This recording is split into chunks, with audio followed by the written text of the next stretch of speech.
Super Bowl 59 preview coming at you. Now, I know what you're saying. Harris, you're the college sports guy. You're not the pro sports guy. Well, to that I say, who cares?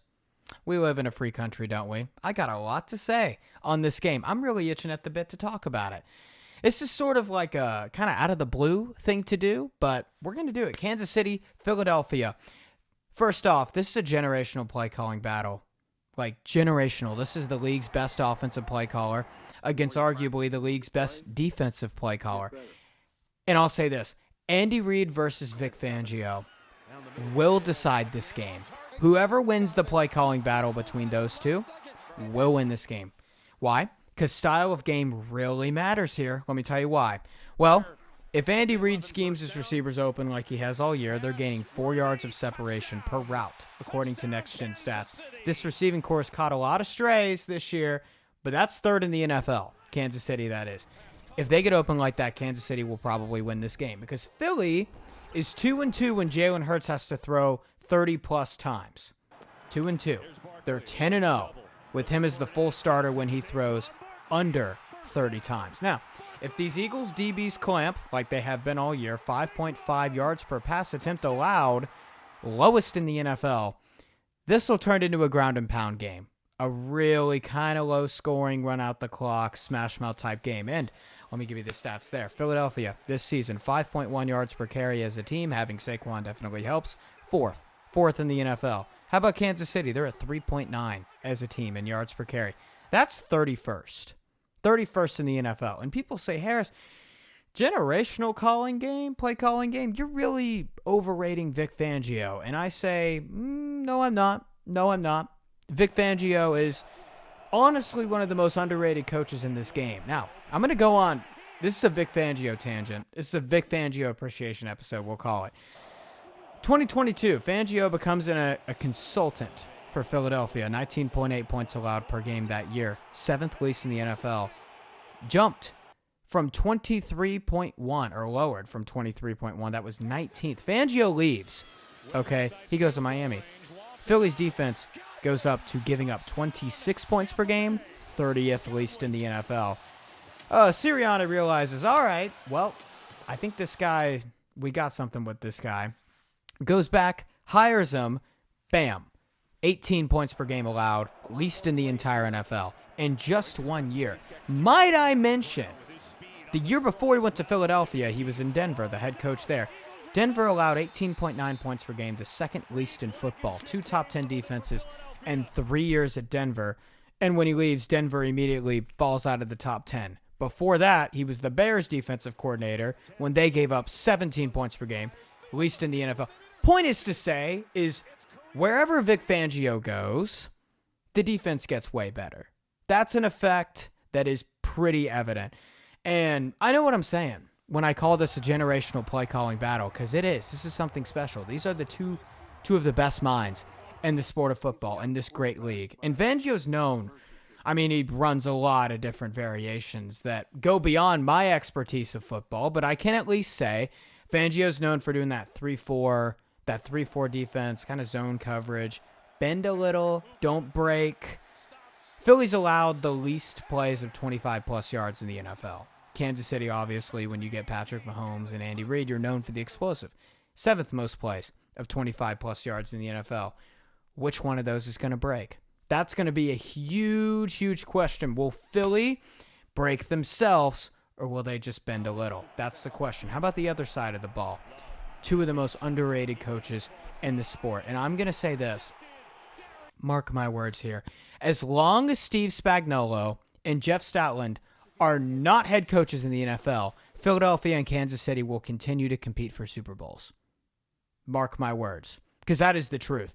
I don't know why these 2 guys aren't head coaches in the NFL, but you know what? Here we are. And everyone wants to talk about Mahomes against this Philly defense, and to that I say, fair. But football's a team game, man. Football's a team game. Patrick Mahomes is not the only reason why Kansas City has been winning these Super Bowls. Let's focus on the Chiefs' defense here. This year, 19 points per game allowed, 4th least. Last year, 17 points per game allowed. That's the 2nd least in football. Under Spagnuolo, Kansas City has 4 top 10 defenses and least points.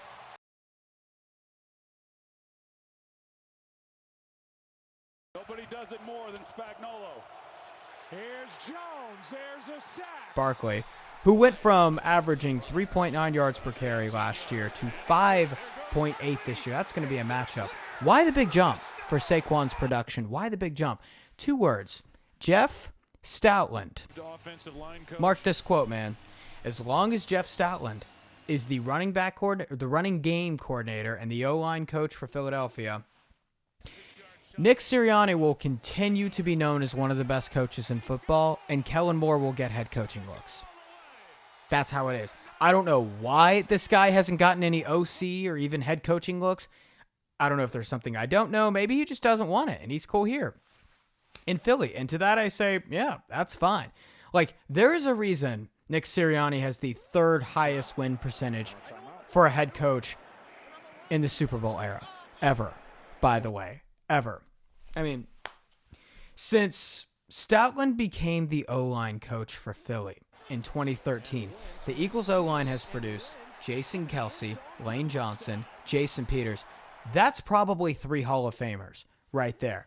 That's 3 Hall of Famers in one position group. Mind I tell you, some NFL franchises don't have a single Hall of Fame offensive lineman, like, in their entire franchise history. That's 3 in 10 years. And that doesn't even include Brandon Brooks, Dickinson, Evan Mathis, Cam Jurgens, Jordan Mailata. Like, this is loaded. This O-line is loaded. And they lost a first ballot Hall of Famer in Jason Kelce and got even better.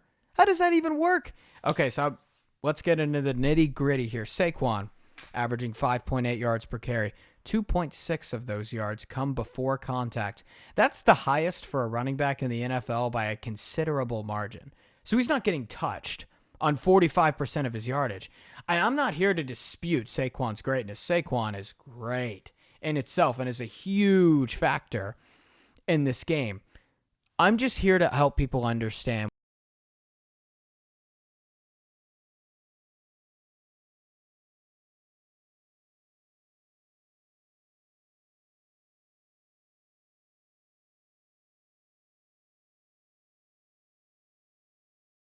Second and 10 as that Tennessee defense drops back.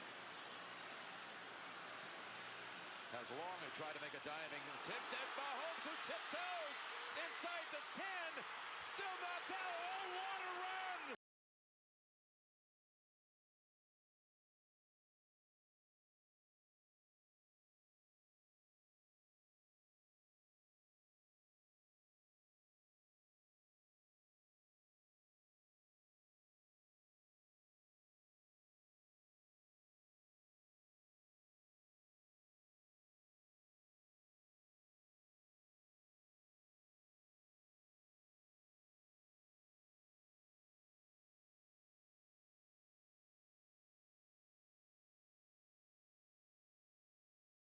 capable of beating you through the air than Kansas City is on the ground. Kansas City's 31st as a team in yards per carry this year. I mean, Philly, you've got 2 Pro Bowl receivers. Jalen Hurts has a over 102 passer rating. So when he's been given the green light, he's been efficient, is what the numbers are saying. That ultimate reason is why I'm going to pick Philadelphia here. I think the receiver matchups are very underrated. When you have A.J. Brown and Devontae Smith, man, that's the difference maker for me. But, man, I'll be honest with you, man. I've gone back and forth. On this. We'd love to hear what y'all have to think. But, man, I mean, yeah, this episode kind of turned into, like, people understanding how good Vic Fangio is, how good Jeff Stoutland is, and Steve Spagnuolo. Because, you know what? I don't think those 3 guys get enough credit at all in their retrospective fields. There you go. I'm picking the Eagles.